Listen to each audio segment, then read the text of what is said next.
The stage was set.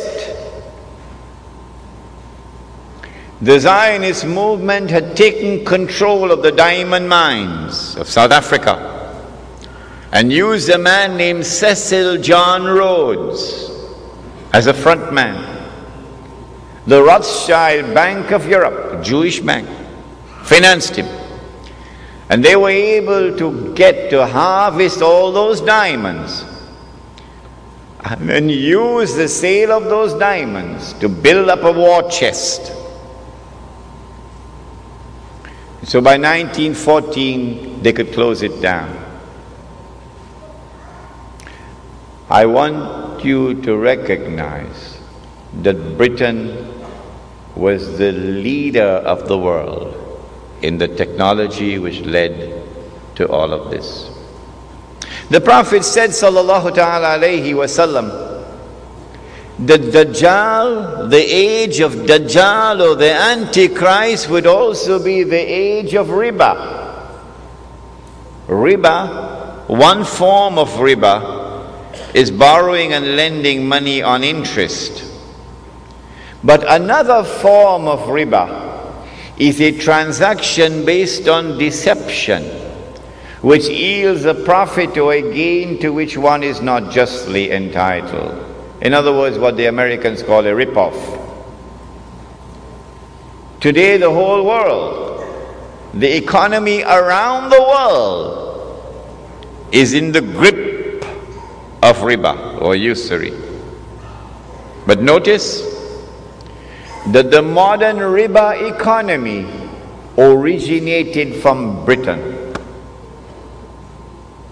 It is the Bank of England, which was established at the end of the 17th century. The Bank of England, which began the effort, which spearheaded the effort for the establishment of today's modern riba economy. Not only through lending and borrowing on interest, Britain became the money lender of the world. But more than that, to substitute real money with paper money. It is Britain, whose Bank of England, at the end of the 17th century, who began to issue the first paper currency. And once you begin to issue paper currency, your capacity for establishing a riba economy is now tremendously enhanced. But we have a lecture on this subject coming up, Islam and the International Monetary System.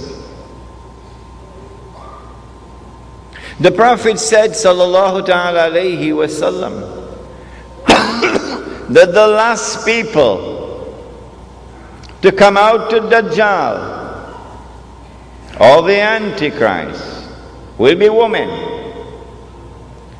The last people to come out to Dedždžal or the Antichrist will be women. And a man would have to return to his home and tie down his wife and sister and daughter to protect and preserve them from Dedždžal, the Antichrist. Indicating that when Dedždžal's mission is close to its climax, something strange is going to sweep the world of women. That they are going to be deceived, utterly deceived. That what would appear to them to be the road to progress, which they will eagerly grasp and embrace, what would appear to them to be a revolution in the world of women, the likes of which mankind never witnessed before, would in fact be Dajjal's deception. I believe you will share with me the view that the prophecy of the blessed Prophet Muhammad alayhi salatu wasalam is today being unfolded in the modern feminist revolution and its so-called struggle for women's liberation. That also is a topic which is coming up in our series of lectures. But do you know that Britain, the island of Britain, initiated and led the feminist revolution? I present all of this information to you to argue the case that the island in the hadith of Tamim ud-Dari is the island of Britain. Now then, I notice that when Dajjal is released in a day which is like a year, and Britain is his headquarters, I notice as a student of international relations, I notice that Britain strangely becomes the ruling state in the world. Come on, you explain to me. How do you explain a little obscure island off the coast of Europe, which never walked on the stage of history? An island that Napoleon contemptuously dismissed as a nation of shopkeepers. How do you explain that that little island establishes its rule over the whole world? Pax Britannia. Britain rules the world. I want to suggest to you tonight that the only man who can explain the emergence of Britain as the ruling state in the world at the time when it emerged is a man named Muhammad. Allah's blessings be upon him. And the explanation is that this is the work of the Antichrist.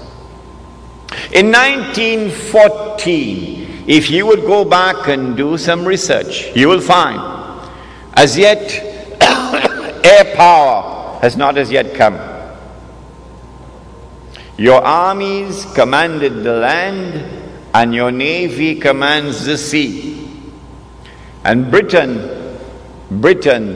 controls the seas of the world. In 1914, Britain commanded every strategic naval port in the whole world. This was not by accident.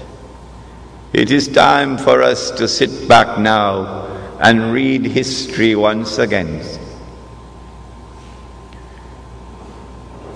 It is because Britain was poised at that moment, commanding the seas around the world, and the Zionist movement had accumulated this vast chest of money through the diamond mines of South Africa, that in the summer of 1914 they were ready to strike with an act of terrorism. An act of terrorism which changed the world. I want to suggest to you that the authors of that act of terrorism in the summer of 1914, through which the Archduke Franz Ferdinand was assassinated in Sarajevo, are the same authors who planned and executed the September 11 attack on America. There are those who will not be convinced. They will say, no, CNN does not lie. The American government does not tell any lies. No,